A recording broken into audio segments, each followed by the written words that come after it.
everyone, it's Margaret Manning here. Welcome to 60 and Me. This is the place where women over 60 come to be inspired. My guest today is Lisa Copeland.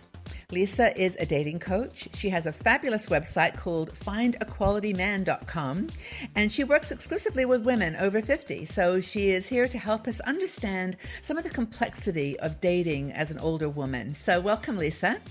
Hi, Margaret. Nice to be here with you as always. It is great to have you here. We always have such good conversations. I just love the chats because I think you're so good at understanding. You're a woman, of course, but you understand what the older woman is facing. And what I'd like to, yeah, really, and what I'd like to talk about this interview is basically the fears that older women have. It holds them back, from getting into the dating game in their 50s and 60s. So maybe you can just share with us from your own experience what some of the fears might be. I'd be happy to. Okay. I think some of the biggest fears that I hear are, I passed my game. No man is going to be attracted to me. Yeah. That's a huge one. Yeah. Or there's no men out there for me to date. And then to that one, I'll always say, did you meet all the men in your city? It's like... Truly, this is a good point. I always say that. Or I'm too old. Men only want younger women. So those are three of them. Or yes. I'm not enough. I think that's where it really all starts from. I'm not good enough at this age to attract someone. No one's going to like me. Or another one is your body. My body has changed. I'm not going to be physically attractive to someone sexually. But those are all fears that are really, I hear them all the time, and so do you. But what is it why behind that, though, that those fears limit you? They stop you from showing up and having the confidence to get out there, don't you think? I do. We call them limiting beliefs. Yep. And when we have limiting beliefs, they really narrow our focus into what we can see. Right. So when those women say to me, there's no good men in my area, and I'll say, have you met them all? And they'll laugh and they'll go, no. But they wouldn't like me even if I did, or something like that. I'm too old. Yeah. What it is sometimes we have such beliefs about men or about ourselves that we cannot see men that would really be a good fit for us, because we're trying to prove that limiting belief to be true.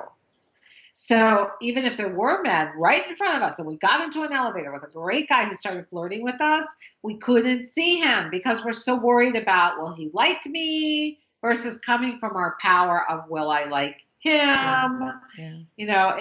And he flirts with us and we totally miss it because we think there's no man available. Yeah.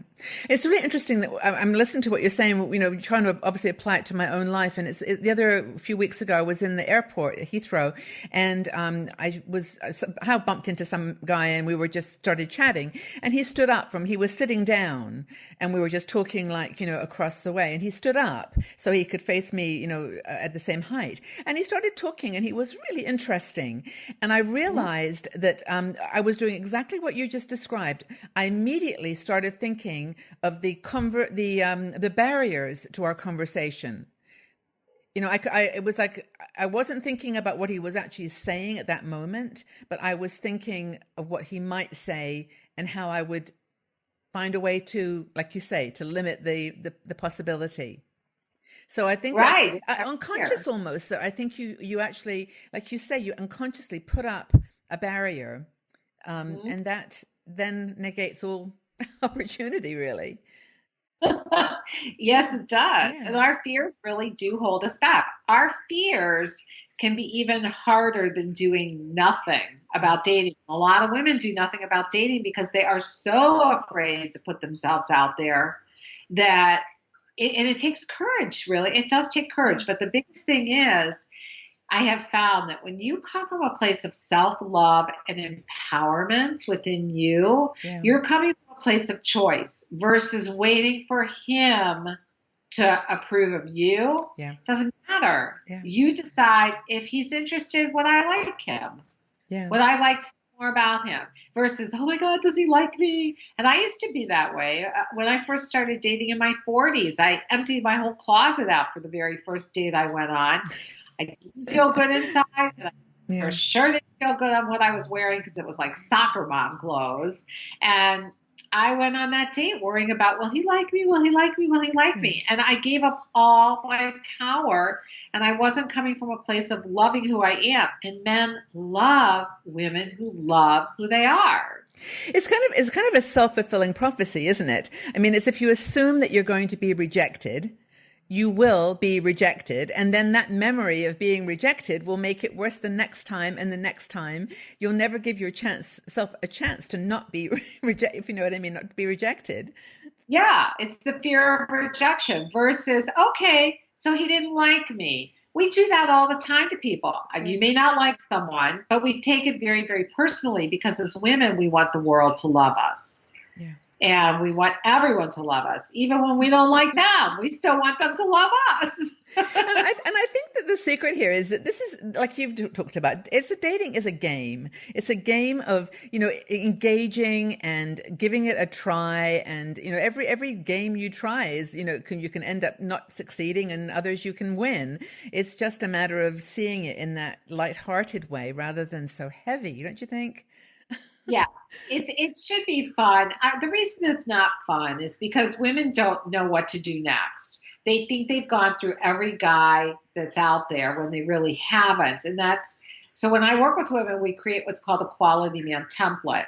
It helps them get super clear on who's going to make them happy versus what sits in their head about how much they make or what they Right. look like. Right. And the amazing thing about it, it's like magic. I see their love lives totally change and they get into relationships with the men that are a part of their quality man template. And I have women say to me, I never would have looked at this man before because I had to have hot chemistry. And once she opened her eyes to the possibility because we created what was going to make her really happy, Mm-hmm.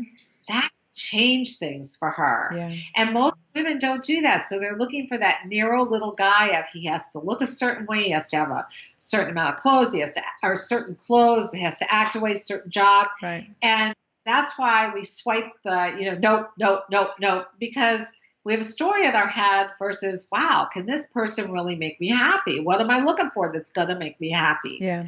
It's just their looks, because a lot of Yeah. guys and women take bad pictures. They're not photogenic. Yeah. But I think what you're saying there is really important, Lisa, that those kind of negative responses, the box that we put men in is actually fueled by our limiting belief, by our belief that we're not good enough or that we're not, attractive enough or we're too old. All those things create the environment where we're not able to do what you've just described. We just can't be open. We're closed. And by the way, that is exactly what scammers play on. Yeah. Because we do not feel that good about ourselves. So when this really handsome guy shows up, who's not the guy behind, that's scamming you, Right. when this really handsome guy shows up, we feel such value because this guy chose us and got interested in us. Yeah, and for that's sure. how so many women end up getting scammed because that value doesn't start within themselves. It's something they've constructed, their ideal man. Yeah. And they know it. And that's what, that's the pictures they post, which pulls you in. And when they write to you, you're like, this guy wrote to me. I'm so special versus I'm really special. Let me choose who I'm going to write with. Okay. We actually did do a video on scammers, and I would encourage people to watch it because Lisa gives some very good advice and how it plays out. But Lisa, I want to go back and back to this idea of self-limiting beliefs and how we can, start opening our hearts to different men and opportunities. You said when someone said there's no men left in my, I haven't met someone, and you said, have you been I've met everyone in the town? Well, of course, that's not possible. And most people would need to go online or to some place to meet men. And we wanted to talk a little bit about online dating because I think that is the way we can play out these self-limiting beliefs. We actually have real people, real men with a description to actually play it out against. So tell us why online dating is worth giving a try. Well, I really am a believer of having what I call a dating blueprint. I think you do need to have at least two ways to meet men. Online dating is a very big one. It's a harder one. Mm-hmm. Meeting men in real life is another way. Matchmaker is another way, and having friends fix you up is another way.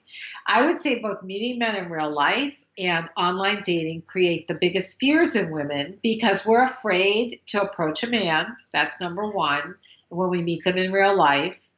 And you have to learn how to do that without a fear of being rejected and without getting, and in both online dating and meeting men in real life, you have to go into it with, I'm just going to meet someone new and interesting. It's a mindset shift versus when I went on online back in my 40s, I would think, oh my God, this could be the one. This could be the one.